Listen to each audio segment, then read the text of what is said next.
let's see now, after the introduction and the role of the consortium itself, let's see how Pemea can benefit your country. So where does this technology place itself and what benefits can it bring? Just a little history before we see the benefits of Pemea, so that everybody knows, also the newcomers, where this idea came from. A few years ago, we witnessed the phenomenon, which was the appearing of several smartphone applications for calling 112. Actually, today we have several around Europe. Maybe I didn't even put them all on the chart. And as you see, Spain has many in principle.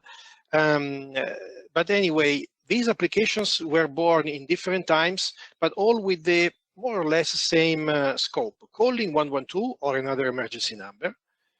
They were created to improve the geolocation, because as we know, geolocation is still an issue of the principal emergency services, and potentially providing extra metadata, such as, for example, in some cases, clinical data, language assistance, or even enabling sometimes the chat session for talking to a 112 call taker.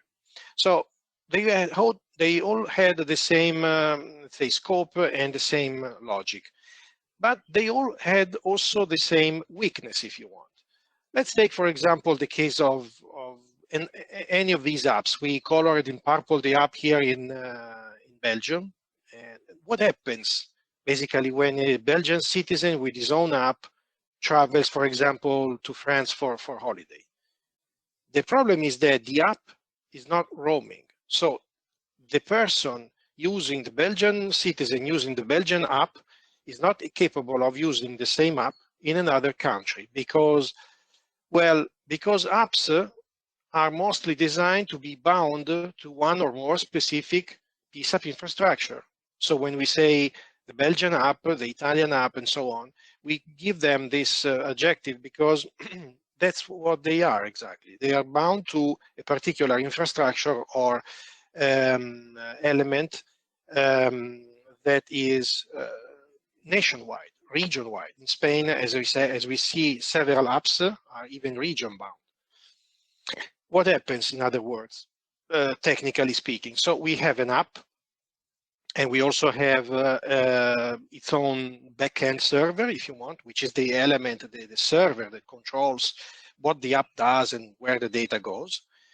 If I dial 112 when I want to call an emergency, the network, the GSM network, will provide the correct routing towards the most appropriate PSAP. We know that. Apps didn't influence this behavior. On the contrary, they added more information to this simple call flow with data, and the data streams from the app to a backend server until it joins the national, regional, whatever PSAP where the call was routed for a merging of data. So data and call are merged, and the PSAP operator can pick up the call and locate precisely the app user. That's what happens normally with most of these apps. When I travel to another country, unfortunately, the problem is that, yes, my phone can place a 112 call. It can be routed correctly to the most appropriate PSAP, even in another country, but my data is still bound to my original backend server. And if my backend server doesn't know where to go, in principle, the destination PSAP cannot rely on the data that my app is generating. Thus, the app does not work when we are abroad.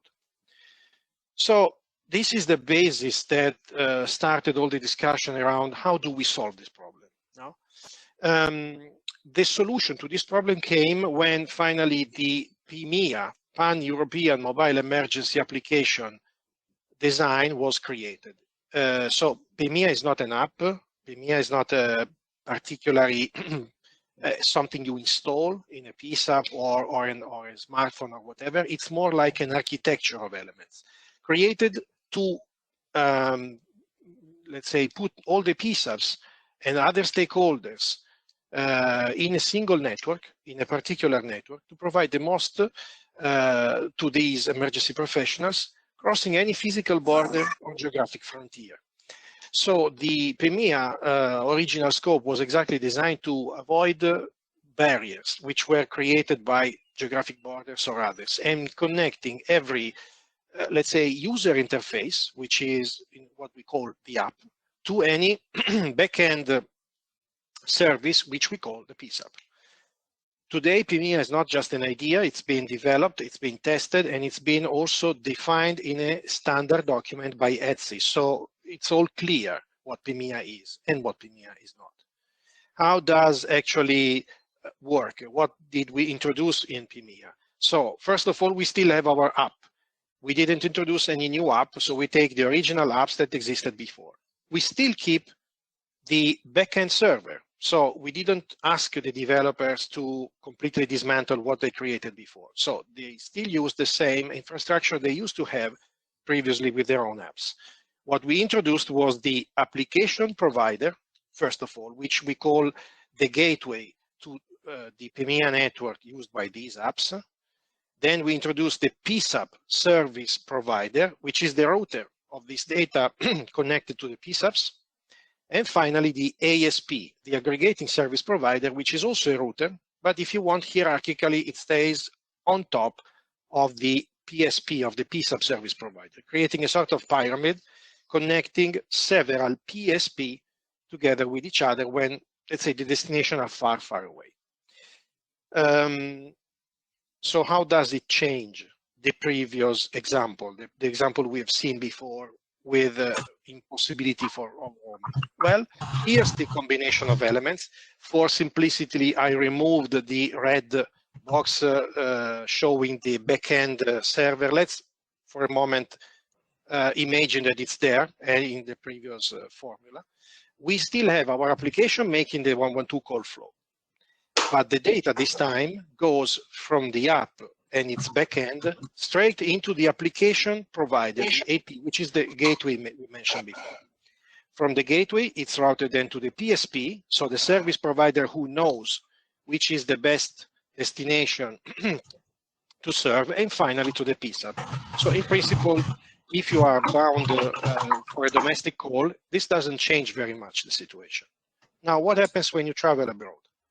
When you travel abroad, we have solved the situation, as the data entering the Pemea network through the AP is now routed correctly by a series of elements connecting with the proper destination PSAP, knowing which is the correct one and knowing where to send which other elements in the network to query, to continue the streaming of data until it reaches the final one.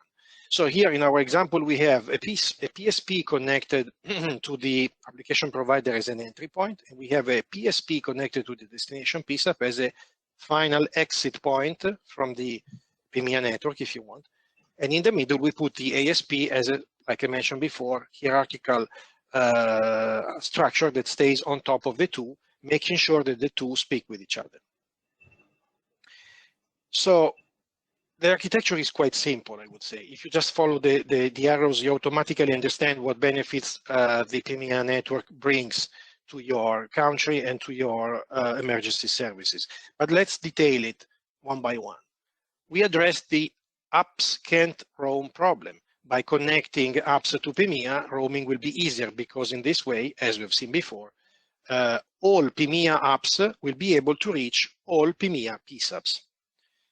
We also considered another issue, which was an app could be downloaded by a small portion of the population. Now, if you have multiple apps existing in the same territory, coming from other countries or from the same country, all of them should be certified by the PSAP or the PSAPs existing in a given territory. Some developers may not be even able to reach the PSAP to discuss and ask them to accept their application for emergency services. What Pemea provides is potentially having more apps connected to the network, so more apps circulating, more downloads, and more people accessing to advanced services like precise geolocation and others. Instead of having just one single app developed for that purpose. And finally, what about the standards? We know that each app, we mentioned already before, apps have their own developers. Apps can be created by pretty much anyone. Some of them may have a chat function, some others, they may have clinical data, and so on and so on. How do we cope with all these apps when we cannot define a single standard for developing an app? Well, Pemea kind of solves this problem as well, because the data exchange protocol is now standardized. So in principle, you are still free to develop the app you want, provided you follow certain rules, or you adapt your application to certain rules to make it compatible with Pemea, and make sure that the emergency services, which in this case are the, if you want, key element of our discussion, receive a service which is the same, regardless of the app that I'm using to make a call.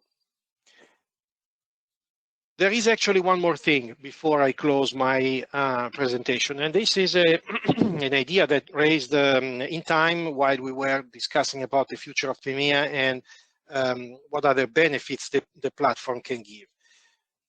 A software installed on a device that sends metadata to a PSAP during an emergency call. Is that the definition of app? Yeah, maybe it's a definition of a software, right? So sometimes why just limiting ourselves to app installed on a smartphone, following the chain that we discussed before as represented here? Why not extending the logic to other objects which are still software installed on a device, whether the device is a smartphone or, for example, a server or a workstation and so on? What if instead of an app connected to our application provider, we have a TPS call provider? We all know that TPS call providers currently have let's say an issue, which is how do they connect to PSAPs around Europe? They are sometimes going and knocking at every door, looking for the way to connect via telephone and also via data. Imagine if an app developer would have the same issue. A single app developer would like to have its app spread all over Europe. It should go to each and every single PSAP in Europe and ask if they want to be connected to his app. But Pemea avoids that overburden of activity. What about TPS call? They are in the same position, more or less. So in principle, TPS could also be an app connected to Pemea to roam internationally. What about private security? Private security may also have a specific distinct office located in a city or something which cannot reach all the PSAPs in a country, but maybe they are serving citizens and customers all over a country or even more. So even in this case, they could connect to an AP to provide the metadata of their customers, if you want, to a PSAP, and so on. So in principle, Pemea is not limited only on apps. The app was probably the beginning, the most simple thing to address, because we had a very simple problem, simple but at the same time critical. No? That was, how do we provide better geolocation? And then we improved it, including metadata, including extra services like chat, as Pemea can also support these kind of services. The next step is going further, understanding who else suffers from the same problems, and these may be potentially addressed. So from the perspective of a country, from the perspective of a PSAP, becoming Pemea compliant would mean to open itself to several possibilities of expanding its own data collection, no? And potential improvement of the emergency response. I would like to leave you with some ideas for the future and think about if this is something that may also be useful from your side when you have been searching for certain characteristics into the connection between private and public, between developers and PSAPs, and so on and so on. And probably you will now look at Pemea from a different angle, from a different perspective, seeing it as a solution also for these issues. Okay, so this is my few slides, my contribution to our first webinar.